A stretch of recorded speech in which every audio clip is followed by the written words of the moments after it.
High 99 WTHI. That's Kenny and George with Shift Work here on the Wabash Valley's Country Station. One of the exciting things about my job and about being in this radio station is we get to talk to country singers when they're on the rise. And we're talking now to, what did you say, a 15-year overnight sensation? Right, 15 years. Will Peppers from Lofton Creek Record. Welcome to the show.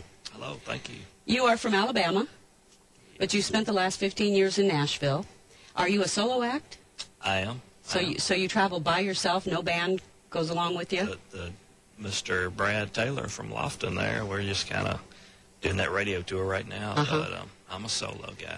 And when you play, where do you play? Everywhere. Around town. Songwriter nights, I'm a songwriter by trade too, so songwriter nights, Nashville, and toured with bands, man, places we don't want to be in all my years, all the honky-tonks and all those good places, but growing up on the road, doing that kind of thing, and landed at Lofton last year. So how'd that come about? I tell you, it was a hard and curvy road, but kind of networking, pounding the pavement, doing the Nashville thing. Everybody's, out there playing at nights and getting gigs and meeting people, and finally met Mike Borchetta, the record label president, and thought I had a weird voice. And he's got a good ear, so you probably do. Now, the first single I've listened to it. Your voice is killer, by the way. I appreciate it. The first single has a catchy name. It does. Cheaper Than a Shrink. Cheaper Than a Shrink. Would you like to go ahead and introduce it? I can. All right, go ahead. It's my new single, Cheaper Than a Shrink, and it was written by Whispering Bill Anderson and Company. That is Will Peppers, Lofton Creek Records, and Cheaper Than a Shrink. What a great song. Thank you. Now, Whispering Bill Anderson co-wrote the song. How do you get your hands on a Bill Anderson tune at this point in your career? Mike Borchetta, just been around the business forever, 30 years plus, and he's a great song catcher. He can catch the songs. He just found that one from Bill, and kind of all went together and meshed. Now, I have to share what you said, unless there's some reason I shouldn't. Yeah, okay. Go ahead. You said that you and Bill just did a drinking song, but the fact is...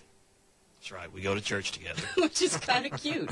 We do. We've been going to a church there in Nashville forever, United Methodist Church, and just one day out of the blue, it was like, man, I know that guy from somewhere, and it was Bill Anderson. He said to you? Oh, no, he said to you. Yeah. Of course, I recognized him, and I've been going there for, 12, 13 years. And so it's almost like fate, I guess, but ironically enough, didn't have anything to do with the song. It was kind of weird. That was totally off the wall. They said, hey, Bill Anderson wrote this. I'm like, hey, we go to church together. Let's hear it.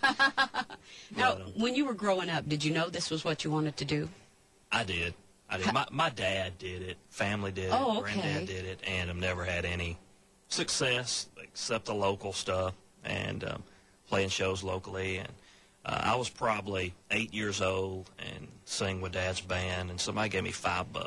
And I said, man, if I can make money, I'm going to do it. So that was my goal. Just kind of drifted away a little bit in my college years. And believe it or not, I'll tell you this quick story. I had a scholarship to Auburn, pre-med. Didn't want to be Dr. Pepper's forever. I don't blame you for that. So I ended up writing songs and stuff. I said, man, I really got to look at this music stuff. So moved to Nashville and started pounding the streets. And well, when you were 8 years old and you got paid $5 for playing, did you ever dream that your first single would be written by Bill Anderson? Never. I mean, to me, that's just legendary. That's one of my idols. Yeah, that's amazing. Weird. Well, Will Peppers, I wish you great success. I think you're going to get it. That's a heck of a song. And thank you for bringing it to us so that we could have a few minutes with you and get to know you a little bit. Appreciate you guys playing it. Absolutely, and hopefully we'll be playing it a whole lot more. Will Peppers, Lofton Creek Records, here on the Wabash Valley's Country Station, High 99 WTHI.